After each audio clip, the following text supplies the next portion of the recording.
네, 강프로 DI 보겠습니다. 자, DI는 HBM 장비주입니다. 자, 최근에 한미반도체가 다시 고가를 돌파를 했어요. 고가 돌파를 했기 때문에 M 쪽은 계속해서 살아있다. 이렇게 보시면 되고, 무엇보다 하이닉스 있죠. 22만 원, 22만 원입니다. 하이닉스가 1년 전에 7만 원대였어요. 그리고 적자 구간에 주가가 상승했다는 점. 자, 그건 하이닉스가 적자인데도 상승을 했다는 점. 이게 무슨 의미가 있을까요? 주가가 올라가는 부분은요, 기대감에 의해서 올라간다는 겁니다. 앞으로 흑자 전환이 될 것이라는 기대감, 그리고 그 흑자 전환에 강력한 모멘텀으로 작용을 했었던 관련된 내용, 새로운 모멘텀으로 인해서 기대감이 발생했고, 지금 현재 실적은 그렇게 중요한 게 아니라는 겁니다. 이런 부분을 DI에 적용시켜서 보잖아요. HBM으로 연결되는 것이기 때문에 DI의 주가도 당연히 긍정적인 모습을 보일 수밖에 없죠. 여기 바닥부터 본다면요, 6,000원부터 시작해서 지금 2만 원까지 상승을 했습니다. 그런데도 불구하고 아직 주가가 꺾이지 않고 있어요. 자, 추가적으로 강세를 보일 텐데 얼마에 매수해야 되는지 그 내용에 대해서 이야기를 드릴 거고, 보유 기간은 어느 정도로 가지고 가야 되는지 그 내용에 대해서 제가 집중적으로 다뤄드리겠습니다. 일단 공감하시면 구독과 좋아요 눌러주시고요. 그리고 제가 계속해서 제가 매매하는 내용을 가지고 인증을 합니다. 자, 오늘 같은 경우에는 어떻게 제가 매매 진행이 됐는지 먼저 인증을 하고 갈게요. 자, 첫 번째 YC 같은 경우인데, 오늘 미국에서 반도체 종목군들이 대거 강세를 보였습니다. 근데 여기 제가 시가 공략에 들어갔죠. 근데 고가 돌파 구간에 계속해서 공략을 했었다는 점이 중요하고요. 8% 정도 수익 구간, 그리고 쭉 보면 17% 정도의 수익 구간, 이 정도의 상황을 지속적으로 만들어 왔는데도 내가 판 것보다 더 올라가니까 다시 매수한다는 점이 중요합니다. 그리고 이 내용을 가지고 제가 구독자분들과 함께 여기 이렇게 10억 만들기 프로젝트를 진행하고 있습니다. 이 같은 경우에도 제가 오늘 시가 매수가 됐고요. 원익 QNC, YC 이렇게 세 종목 진행이 됐는데, 최근에 매도한 종목군들을 보면 태성이나 이런 종목군들이에요. 내가 팔고 나서 올라갑니다. 그런데 내가 보유했을 때 수익 냈었던 구간은 50% 정도, 2주 안 걸렸죠. 이런 식으로 매매가 진행되고 있고요. 그리고 모두 고가 돌파 구간에만 공략을 하기 때문에 보유 기간을 굉장히 짧게 가지고 간다. 이 내용을 토대로 제가 10억 만들기 프로젝트를 진행하고 있고, 마감이 얼마 안 남았으니까 여기 소통방으로 들어오시면 되고요. 구독과 좋아요 눌러주시면 입장 가능하고, 상단에 있는 전화번호로 구독 또는 소통이라고 문자 보내주시면 여기 소통방 입장 링크를 제가 무료로 공유를 해드리도록 하겠습니다. 자, 어떤 내용에 의해서, 어떤 식으로, 어떤 방식에 의해서 매매를 하는지 제가 다 보여드린 거예요. 그러면 이 내용을 가지고 정확하게 DI를 딱 보면 제가 왜 보는지 아실 겁니다. DI가 올라가는 상황이 나오려면 가격이 먼저 떴어야 된다는 거죠. 제가 매매를 했었던 구간은 여기입니다. 그쵸? 이쪽 뒤쪽에서도 매매를 하기는 했었는데 여기 말고는 이쪽에선 안 했어요. 그쵸? 왜? 자, 여기가 뭐예요? 신고가죠. 쭉 떨어지죠. 그리고 여기서 반등 찍고 올라옵니다. 그럼 확인하고 매수하는 구간이 어디예요? 이쪽 구간이에요. 그쵸? 그리고 이쪽에는 저가부터 올라온 폭이 어느 정도 되죠? 한 30% 되겠죠? 한 30% 정도 바닥부터 올라왔으면 고가를 회복하는 데 있어서 매물 소화 과정이 필요합니다. 예를 들어서 이런 거예요. T가 첫 번째 강세를 보였었던 2월과 3월 달, 이때 움직임을 보면 여기 2월 달에 신고가를 만들어 놓고 고가 구간에 대한 매물 소화 과정을 보냈습니다. 그렇게 길진 않았어요. 근데 이쪽 구간에서 우리는 매매를 진행을 해야 됩니다. 왜? 매물 소화하는 과정이 지났으니까. 자, 무슨 얘기냐? 우리는 눌림목에 매수하는 게 아니라는 겁니다. 자, 내용 확인시켜 드릴게요. 이 내용에 대해서 이해가 된다면 다른 종목에 가서도 충분한 수익을 낼 수 있습니다. HBM 관련돼서는 우리가 자꾸 막 추상적으로만 생각하는데, 지금 HBM은 공급 자체가 완전히 부족합니다. HBM 때문에 지금 엔비디아의 실적에 영향을 줄 수 있는 그런 상황까지 왔어요. 그렇기 때문에 지금 그런 기대감을 가지고 있는 건데, 이런 내용보다 가격이 먼저 반영한다는 거예요. 물론 앞으로 좋아질 만한 내용이 더 있어야 주가가 올라가는 건데, 앞으로 좋아질 만한 내용에 대한 첫 번째 우리가 지나쳐야 되는 그 단계가 뭐냐? 가격이 올라가야 된다는 거예요. 자, 태성 보세요. 태성은 반도체 파생이라고 보시면 됩니다. 유리기판. 자, 근데 제가 언제 매수했는지 보세요. 신고가, 매물 소화, 매수, 그리고 안 올라가니까 매도. 이쪽 구간에서 나온 게 3% 수익입니다. 1월 29일이죠. 그리고 다시 올라오는 거 보고 매수, 그리고 11% 수익 본 구간이 여기입니다. 그리고 내가 판 것보다 올라가는 거 보고 다시 매수, 올라가는 거 보고 매도했을 때 50% 수익입니다. 이게 6월 10일이에요. 그쵸? 그리고 나서 더 올라가죠. 자, 상한가를 갖고 그 다음에 갭이 떴습니다. 저는 그냥 갭에서 그냥 매도한 거예요. 왜 그랬을까요? 추가적으로 올라가도, 그쵸? 내가 단기간에 이 정도 먹었으면 요거 지키는 게 낫겠다. 그렇죠? 그리고 나서 추가적으로 올라갔습니다. 13,000원까지 한 30% 더 간 것 같아요. 내가 판 것보다 25% 정도? 뭐 한 25% 내외 정도 될 겁니다. 이 정도 더 올라간 것 같아요. 그런데 이 정도를 더 먹자고 내가 더 보유한다? 물론 내가 고가를 정확하게 알 수 있다면 할 수 있겠죠. 근데 운에 맡기고 싶지 않다는 겁니다. 그쵸? 자, 그리고 DI도 제가 말씀드렸는데 동일하게 제가 매매한 구간을 이렇게 볼 수 있죠. 매수, 매도 쭉 내려보면 22%, 18%, 그쵸? 매수, 매도 26%, 이런 식의 상황을 지속적으로 만들어 간다는 겁니다. 그리고 매수, 매수, 매도 14%, 그리고 오늘 매수. 왜? 미국에서 반도체가 강했으니까. 그리고 매물 소화를 받았고 반등 확인을 했죠. HBM 관련해서 우리가 어떤 생각을 하고 있나요? HBM 관련해서 우리가 이래서 안 되고 저래서 그래요. 그리고 DI가 뭐 삼성전자가 못 해가지고 이쪽 조금 어려운 거 아닌가요? 이거는 그냥 예측치잖아요. 예측치. 예측치를 가지고 우리가 매매를 하는 게 아니라는 거예요.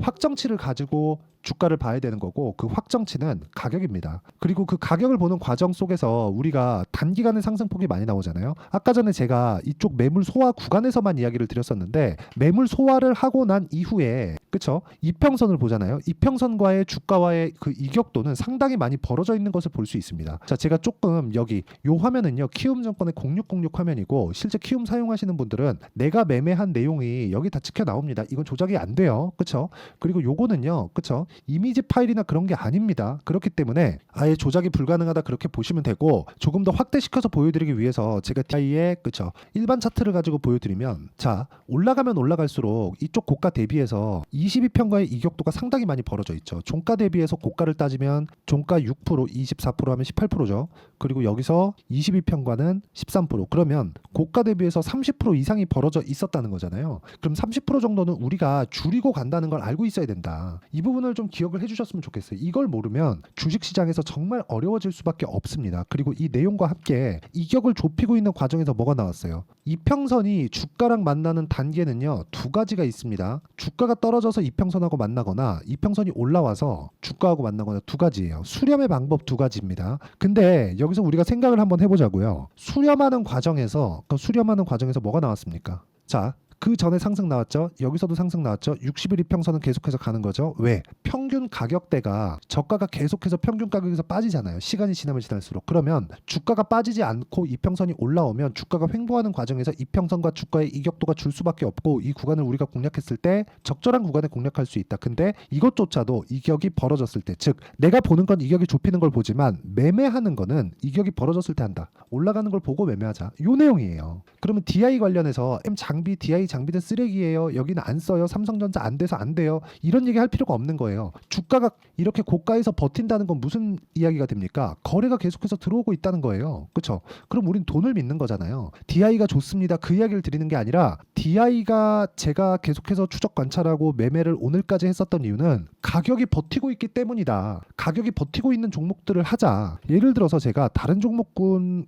을 가지고 제가 매매한 걸 보여드리면, YC 같은 경우에도 보잖아요. 강할 때마다 한다. 강할 때마다. 그쵸? 오늘도 6% 올라가요. 8% 수익 봤어요. 내려보면 17% 수익 봤어요. 또 내려보면 20% 수익 봤어요. 한 놈을 가지고 계속 하잖아요. DI도 하고 YC도 하고. 이것뿐인 줄 아십니까? 두산, 물론 내가 판 다음에 더 올라갑니다. 근데 원전, 두산 오케이. 우리기술, 원전, 매수, 매도 23%. 전기 요즘 강하죠? 재룡산업. 자, 내용 보세요. 매수, 매도. 어때요? 35%. 이런 정도의 상황을 만들어야 된다는 겁니다. 그리고 이 내용에 대한 부분을 제가 여기 소통방에서, 그쵸? 구독자분들과 함께 10억 만들기 프로젝트를 진행하고 있고, 정확히 제가 500분까지만 모시도록 할 테니까 구독과 좋아요 눌러주시고요. 상단에 있는 전화번호로 구독 또는 소통이라고 문자 보내주시면 소통방 입장 링크를 순차적으로 공유를 해드리도록 하겠습니다. 어떤 방식에 의해서 제가 매매를 진행하는지를 다 이야기를 드린 겁니다. 그리고 이 내용에 맞춰서, 그쵸? 매매를 할 때는 확인하고 매매하는 게 중요하고, 확인하는 과정에서 실시간 타점이 필요하기 때문에, 즉 실시간 시세가 필요하기 때문에 소통방에서 제가 계속해서 이야기를 드리고 있는 거고, 소통방은 무료로 진행하니까 여기 상단에 있는 전화번호로 구독과 소통, 이 둘 중에 하나 문자 보내주시면 되고요. 자, 그리고 여기서 제가 진행하는 매매를 다 보셨잖아요. 여기 봤을 때 제가 2주를 넘긴 경우가 있나요? 2주 넘어가면 그냥 손절해 버립니다. 그렇죠? 그 손절하는 구간에서 내가 치명적인 데미지를 입으면 안 돼요. 리스크를 아주 가장 잘 줄일 수 있을 만큼 줄여놔야 됩니다. 이 상황에 대해서 맞추는 게 제가 단기 보유 전략이라고 합니다. 2주 안에 수익 전환 시키느냐 손절하느냐, 그 구간이에요. 그 구간에 대한 내용은 여기 DI의 단기 보유 전략으로 내용 준비를 해놨고, 최근에 반도체 종목군들의 가격대가 변동이 심하죠. 그래서 단기 보유 전략을 활용한 DI의 실시간 타점을 제가 문자로 공유를 해드리도록 할 테니까 상단에 있는 전화번호로 DI, 자 DI라고 문자 보내주시는 분들에 한해서만 제가 단기 보유 전략 그리고 실시간 타점을 문자로 공유를 해드리도록 하겠습니다. 다 무료로 진행하니까 문자 보내주시면 되고요. 내용 정리하면 그렇습니다. 하이닉스 강하다, 한미반도체 강하다, 엔비디아 강하다. 관련돼 있는 종목은 강할 수밖에 없다. 근데 확인하고 매매하자. 어떻게 내가 가격을 보는지가 중요합니다. 그 가격을 보는 방법에 대해서 어떤 식으로 판단해야 될지를 제가 다 이해를 시켜드리도록 할 테니까 영상 끝까지 시청하시고요. 모든 분들이 성공 투자하셨으면 참 좋겠습니다. 자, 24년도가 돼서도 시장은 여전히 어렵습니다. 자, 근데 시장은 항상 어려울 거예요. 앞으로도 계속해서 어려워질 겁니다. 자, 근데 제가 매월 대시세 종목을 구독자분들에게 공개를 합니다. 자, 내용을 보면 12월 달에 실제 공개를 했었던 강프로의 대시세 종목에 대한 내용인데 대기업을 상대로 안정적인 매출 구조를 가지고 있고요. 그리고 현재 주요 거래처는 삼성전자, 인텔, 하이닉스, TSMC, 해외에 반도체 관련된 기업이라는 걸 알 수 있죠. 그만큼 1월 달에 제가 보고 있었던 종목은 반도체 관련주라는 걸 알 수 있습니다. 공개를 해드리면 이 내용입니다. 여기 어보브 반도체, 그쵸? 실제 제가 거래한 내용을 공개를 한 거고요. 수익에 대한 크기를 보면 공략한 시점, 제가 가격대를 함께 공개를 해드렸는데 공략한 시점부터 21%의 수익 마감이 된 것을 확인해 볼 수가 있습니다. 자, 근데 지금도 마찬가지입니다. 지금은 어떤 이슈가 있을까요? 2월 달에 발표한다는 기업 밸류업 프로그램이 있죠. 근데 그걸로 인해서 지금 2월 달에 발표한다고 이야기가 나온 상황이고요. 무엇보다 우리가 생각해야 될 내용은 한 가지입니다.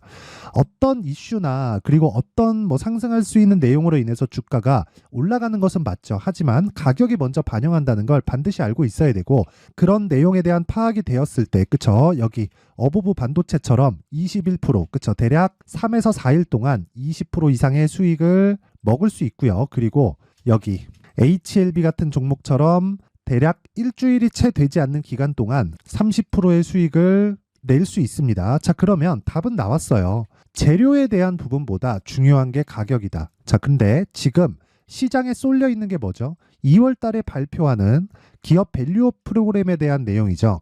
자, 그러면 우리가 이쪽에다가 지금 집중을 해야 될까요? 그 내용을 한번 보겠습니다. 기아차의 차트를 보면요. 1월 24일 날 정부단에서 입김을 불어넣은 이후에 시세가 강하게 발생한 것처럼 보이지만 애초에 12월 달부터 신고가를 달성했다는 걸 확인할 수 있습니다. 자, 그러면 우리가 스케줄을 따져봤을 때 우리가 어디를 봐야 될까요? 4월 달 총선을 봐야 됩니다. 드디어 때가 온 거죠. 4월 달 총선이 끝나면 그 뒤엔 뭐가 있죠? 대선 전국으로 들어갑니다. 그러면 우리는 4월 달 총선부터 시작해서 대선까지 이어질 수 있는 종목을 찾는 게 정말 중요합니다. 그게 정부 정책의 방향과 그리고 스케줄에 맞춰서 가는 거예요. 정치적인 상황에 따라서 주가가 움직이는 걸 우리는 수도 없이 많이 봐왔기 때문에 스케줄에 맞춰서 가는 게 지금으로서는 답이 될 수 있습니다. 그리고 무엇보다 어느 정도의 시세를 내는지 그 첫 번째 단계인 상황을 그쵸 제가 12월 달 밝혀드렸었던 대시세 종목으로 이미 공개를 해드렸기 때문에 그쵸 어떻게 제가 매매를 했는지까지 다 보여드렸습니다. HLB처럼 그쵸 31.9% 걸린 시간은 4일밖에 되지 않죠. 이 종목을 제가 가격과 그리고 어떤 종목인지를 애초에 12월 달부터 공개를 한 겁니다. 자, 그러면 지금도 마찬가지예요. 앞서서 제가 말씀드렸었던 23년도에 했었던 여러 가지 종목들이 있죠. 한미반도체 같은 종목들도 여기 소통방에서 모두 공개를 해서 실제로 10,000원부터 60,000원까지 상승한 내역이 있고요. 왜 공략을 했는지를 제가 다 공개를 해드렸습니다. 근데 지금도 마찬가지라는 거죠. 정부 정책의 방향에 맞춰서 또는 선거 스케줄에 맞춰서 매매를 이어가야 될 때가 됐고요. 제가 총선 관련된 큰 시세가 나올 수 있는 대시세 종목을 준비를 해놨습니다. 길게 말씀드리지 않겠습니다. 모든 종목들은 신고가를 달성하면서 대시세 준비를 하게 되고요. 신고가를 공략했을 때 내가 시장에 주도주를 잡을 수 있는데 지금은 총선에 집중하는 게 맞다. 그래서 총선 관련된 그리고 대선까지 이어질 수 있는 종목을 준비를 해놨는데 지금부터 준비를 하셔야 나중에 고가에 올라가서도 꾸준하게 매매를 이어갈 수 있습니다. 자꾸 막 손절하고 매매하는 과정에서 너무 어렵다 하시는 분들은요. 이 종목 딱 받아가서 큰 수익 내셨으면 좋겠고요. 이 종목은 상단에 있는 전화번호로 대시세라고 문자를 보내주시는 분들에 한해서만 제가 총선 그리고 대선까지 이어질 수 있는 종목을 공개해 드리도록 할 테니까 상단에 있는 전화번호로 대시세라고 문자를 보내주시고요. 그리고 구독과 좋아요 꼭 좀 부탁드리겠습니다. 시장은 정말 어렵습니다. 자, 그래서 모든 분들이 성공 투자하셨으면 좋겠고요. 기본적으로 가격에 대한 파악을 하면서 큰 수익을 내셨으면 좋겠습니다.